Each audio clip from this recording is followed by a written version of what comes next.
Alright, hello everyone. So today this is going to be a Sumeru Teasers analysis. We're going to be analyzing all of the Sumeru Teasers in order of release date. So let's just get right into it. So starting with the first teaser, so to begin with, it goes over some of the Dendro Traveler's abilities visually. So it seems to have a skill similar to Electro Traveler, but instead applies Dendro, of course. And his elemental burst is like a AoE Dendro field. So that's kind of what it seems like from first impression. They also detailed the Electro Regisvine, which of course just has similar abilities to other Regisvines. Sweeps the ground, shoots a laser with the element. It's nothing special, nothing out of the ordinary or crazy.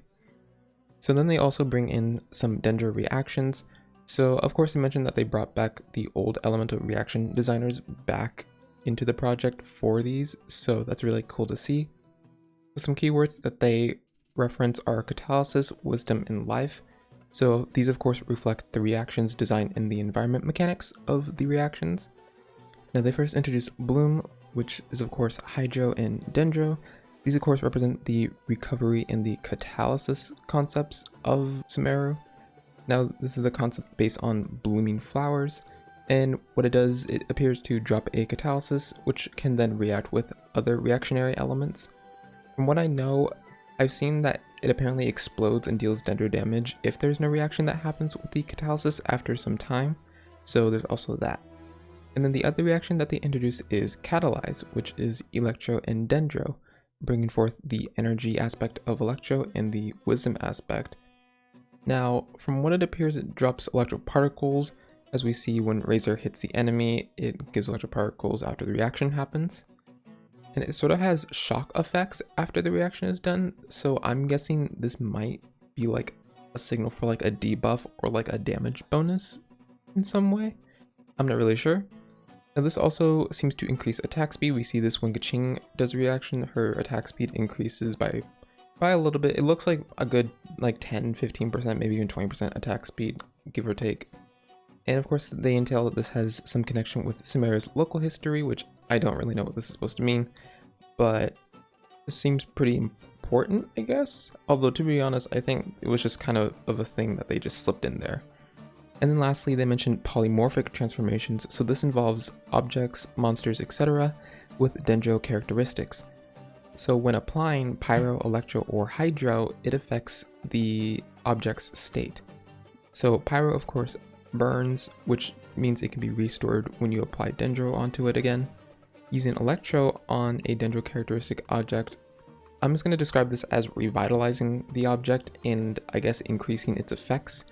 So for example, like for the shroom, it shows like a symbol, a shield, and like a rotationary, illustration on the bottom, which I guess shows like its enhanced effect.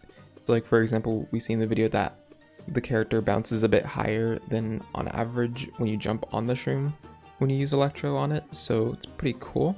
For hydro, I'm kind of surprised, but like not really. They kind of just did a bloom seed, so I mean it's literally just the catalysis reaction again with this. And then for monsters specifically, you can actually get different materials depending on the state that it dies in. So for example, they showed what happens when you kill a mob in its burn state, which then drops inactivated and dormant fungal nucleus. So based on this, I'm going to assume that if you do like a catalyzed or a revitalized state death for an enemy, it will instead drop activated fungal nucleus. That's just my guess based on the fact that they mentioned that you can get different mats depending on the state. So I'm just assuming they just mean that for burn state, you would get inactivated and dormant fungal nucleus, while if you did like an electro reaction or maybe even a hydro reaction or dendro reaction, I don't know, but anything of that sort instead of burning the enemy, then in that state when it dies, it would drop an activated fungal nucleus instead of an inactivated one. So now moving on to the second teaser. So this teaser seems to have more of a focus on the design aspect of Sumeru, such as the landscape and the architecture. So they first introduced the rainforest region, which on first inspection seems a bit similar to South Asian landscape and architecture.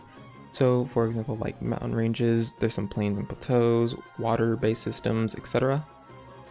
And then in the desert region, this is definitely inspired by ancient Egypt. Also some Middle Eastern landscape inspirations I'm seeing from this. And one of the main things I've seen from this is the Anubis statues in the desert area, and specifically in the pyramids. And so Anubis, or Anpu, is an ancient Egyptian god of cemeteries and embalming. He is depicted with a black head of Jackal, which is an animal. He apparently helped mummify Egyptians. This is just based on my own personal observed research from this. And he also seemed to have played a major part in the transition from life to death and also rebirth. And so based on these themes, I'm getting a feel here, maybe we could meet the Abyss here due to the theme of death and rebirth being associated somewhat with Anubis. We may potentially get an attempt maybe to even rebirth a dead deity related to khaenri'ah. That is definitely a possibility and not a super far stretch. Now there are also some upside down ruins. So with these, definite high likelihood of the Abyss being in play here. If we get a flashback to the upside down city in the chasm, the city is also probably likely to have existed prior to khaenri'ah or within the same timeline as khaenri'ah. And so if we remember from the chasm, the Abyss attempted to cleanse the curse from the people who were infected, and of course that didn't work out because of course all it did was just make the suffering even worse. And we figured out through Dainslift that you actually can't really completely cure the curse, and it's just something that just stays with khaenri'ahs for eternity basically. Now again, maybe they attempt to actually resurrect a specific figure. Highly likely, but I don't know. This is just honestly speculation at this point. Now, the tornado formed inside Upside Down Ruin. Yeah, I don't really know what to make of this, to be honest. I've tried looking at it again and again, but I really can't get a feel for why it's like that, in my opinion. But from a distance, it does kind of look like a ley line does, and I'll show a screenshot here. I don't know why it looks like that from a distance, but then up close it looks a bit different. So I'm not really sure. Maybe it might have something to do with the ley lines. Who knows? And based on the surrounding area, this seems to be a location of an ancient civilization.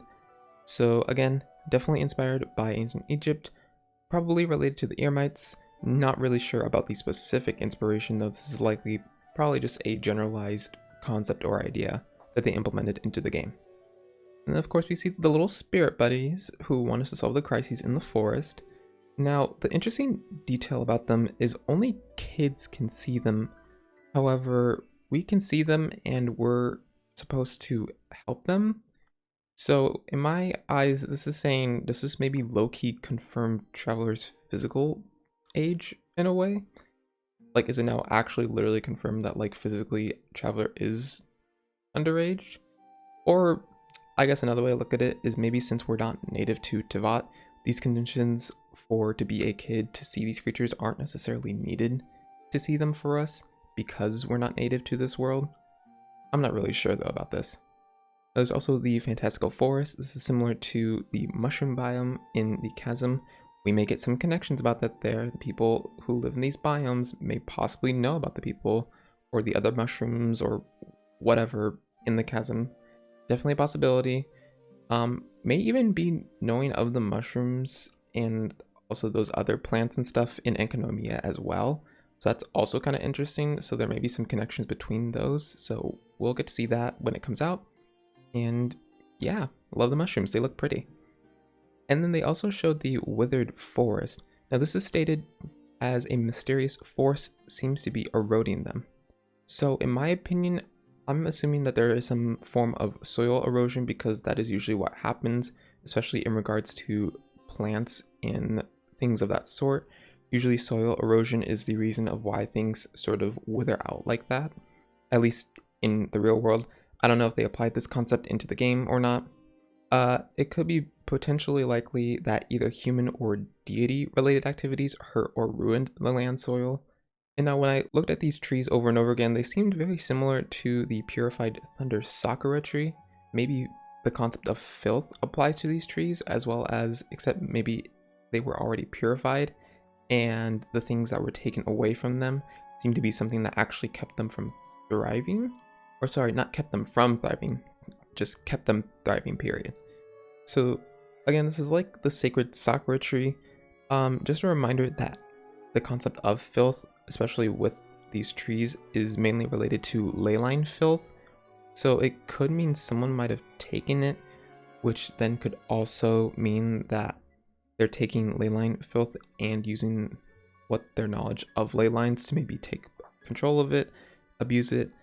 There's a lot of possibilities with this. Now lastly, they showed the giant robots in the mainland in the desert area.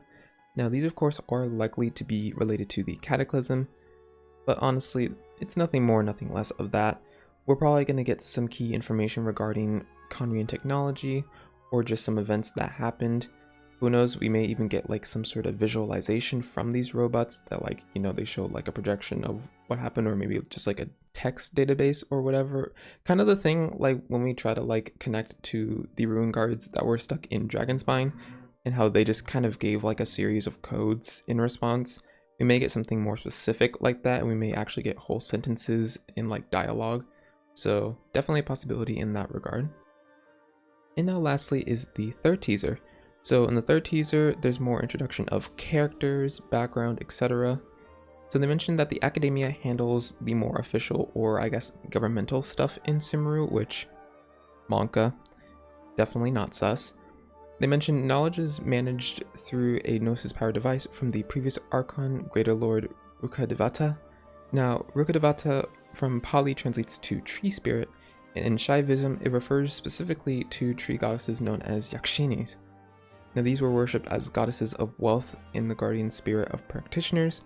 In the Yakata tales, they're local deities living in trees, and they're often referred to as Rukkhadevata or tree goddess. Now this system used by this Gnosis power technology is called the Akasha system, and Akasha is a Sanskrit word meaning space or sky or ether. Now its main characteristic across most Hindi schools is sound, so honestly makes sense that this system in Sumeru applies to the sound qualities, or I guess in this case, knowledge and thoughts. Now it's mentioned that the people of Sumeru, especially adults, do not dream, and in my opinion this is likely due to the devices and how they function. And so if this is the case, this sort of concept of people not being able to dream may be personally pursued by either the previous or the current Archon to prevent people from dreaming and reaching like intense aspirations or goals, aka preventing khaenri'ah 2.0 from happening basically. This is a very similar concept to how the Raiden Shogun enacted the Vision Hunt decree to achieve her ideal of eternity, which of course stemmed from Makoto's death and the events in khaenri'ah as well. Wow, this is really showing just how much trauma khaenri'ah really had on these Archons, holy. Now of course to the people of Sumeru, this is actually a good thing, and to them this is sort of a testament of their rationality and their wisdom. And then they go on to show different forms of fungi, wildlife, etc. So these are all really cool. I really love all these designs and concepts. Especially that tiger. That tiger looks very scary, and I'm kind of scared to run into it when I get to Sumeru. Now next we go into the Eremites. Now these are mentioned as settlers from an ancient civilization in the desert region, and that ancient civilization is probably the ancient civilization that I was talking about in the last teaser. So that's probably that civilization that they're talking about. And so they mentioned that they make a living on their own wisdom and strength, and that they're not from a specific nation and are basically mercenaries. And they seem to have claimed to part of a legacy of an ancient advanced civilization as deterrent of a last resort in a crisis. So this is definitely giving like escapees who like literally had to book it last minute to try and survive. Now they mentioned that the desert region contains a lot of scars and a lot of past and background, so there's definitely going to be some historical background recap when we explore these areas. Machines from the advanced civilization guarding the entrance could be khaenri'ah or a civilization native to the desert region. They also mentioned that the monsters are mutated by the machines or environment. The totem and device in the center looks very similar to the implication device in the chasm. Not exactly similar in like looks, but just sort of like in concept in like where it is location wise. It's like everything's surrounding it, and then it's like in the center, and it's like the main thing that you're supposed to look at. So that device is really interesting. So can't wait to see what that purpose is used for. And lastly, of course, they mention characters and show some of the characters that are going to be present in Sumeru. So the first character up is Tainari, and he is listed as an Amurta researcher, which Amurta is one of the 6 darshans, which are the main schools in the academia. And this school specializes in biology. Now, this is most commonly translated to describe something as, quote, abstract or intangible in Hindi. In Sanskrit, Amurta is defined as something formless or shapeless. So this likely means Tainari does biological or botanical research since he watches the Avidya forest.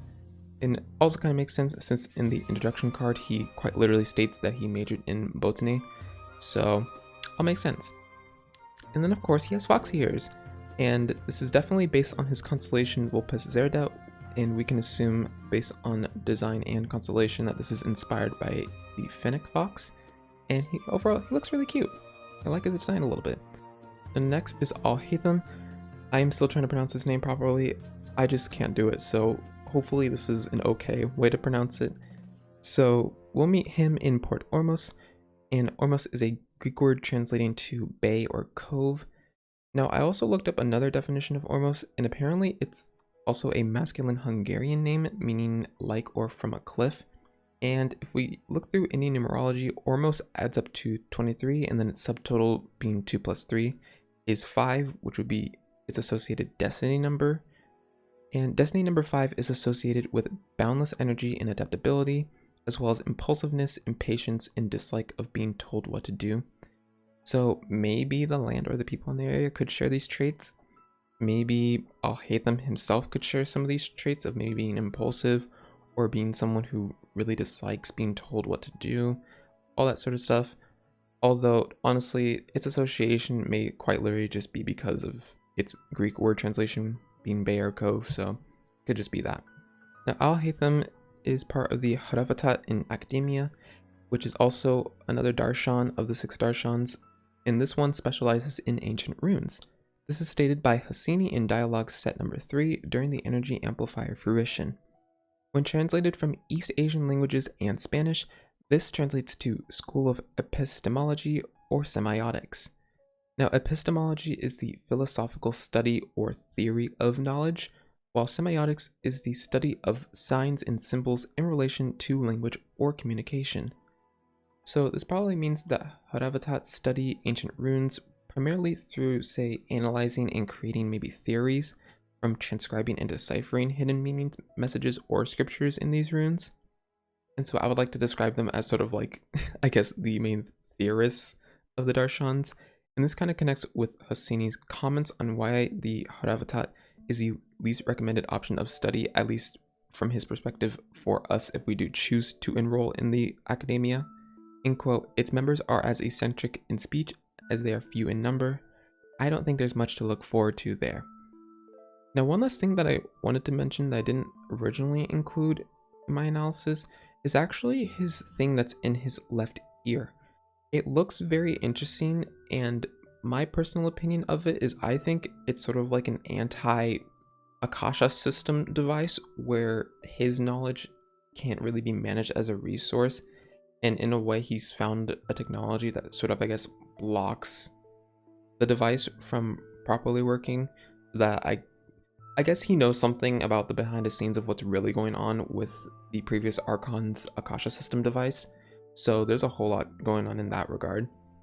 Now the next character is Deya. Now she is a desert person, and they also mentioned she's an Eremite mercenary, which is interesting knowing, as far as I'm concerned, that Eremites are probably going to be enemy NPCs. This might be similar to how we process people in the Fatui, as well as other enemy NPCs, where we simply, I guess, tolerate or sympathize with specific individuals like Deya. Now the next character is Nilo, which, by the way, Nilo is so pretty. Honestly, all these characters are really pretty. Nilo's name is, of course, of Persian origin, meaning water lily or lotus. This can be definitely seen in the petal design on the floor, as well as the water fountain with the petal patterned light. Now, it mentions that she pursued art and dance over intellect and wisdom, and I'm guessing we're probably going to get a performance-oriented event with her, or scenes in the story quest will have a performance animation, such as Yunjin and Ayaka's. Now the next character is Nahida, or Kusanali. She's described as a mysterious girl, and this is probably likely due to her ability of being able to control and manifest dreams and realities. Now this concept was seen in the 2.8 event, where we explored everyone's manifested mirages of the past experiences that they had. And this is also a similar concept with the 2.7 Chasm quest, where we saw a bit smaller and less large scale, but similarly manifested mirages. Now this is definitely, if not definitely, likely Kusanali right here. This is most likely Sumeru's Archon right here, right now. And I've already shared some thoughts about Kusanali in the Collab video that I did earlier, so if you want to check that video out, you can. So based on her appearance, her vision is not really shown visibly. Her design definitely, though, embodies Sumeru and I guess the idea of wisdom in Dendro in general. Now the thing about her powers, or I guess her assumed powers, but like honestly we kind of have a decent understanding of her powers at this point. They sort of contradict the nation's ideals, because if we know anything about Kusanali, she has a lot of dream-related powers, yet is in a nation that doesn't dream. She also doesn't really seem hostile or have any underlying agenda so far, so that's even more confusing on the table. Now again, whether this has to do with the Akasha system from the God of Woods or purposefully done by Nahida is still in question. The academia could also have a thing to do with this, but I don't know about the likelihood of that, to be honest. Now the last character that they introduced, which is my fave, and I'm totally not wailing for this man, is Sino, and his title is General Mahamatra. Now Mahamatra means officer of high rank, and these people were established by the Emperor Ashoka, who reigned from 269 to 233 BCE. And according to some of the descriptions that I read, there are different types of Mahamatras. So for example, the Dhamma Mahamatra is in charge of administration and justice. The Amtas are in charge of foreigners, and the Sri Adyakshas are in charge of women. Now Sino appears to be most relative to a Dhamma Mahamatra in terms of his duties and roles, as well as his title being general. So that's most likely the type of role and duty that he has in the plot. Alright, and that was my analysis of all three of the Sumeru teasers. Hopefully you enjoyed, and let me know your own analysis or your own thoughts about the teasers, maybe anything that I personally may have missed, or if you have a differing opinion about some of the stuff that I mentioned, leave them in the comments below. And until the next video, bye bye.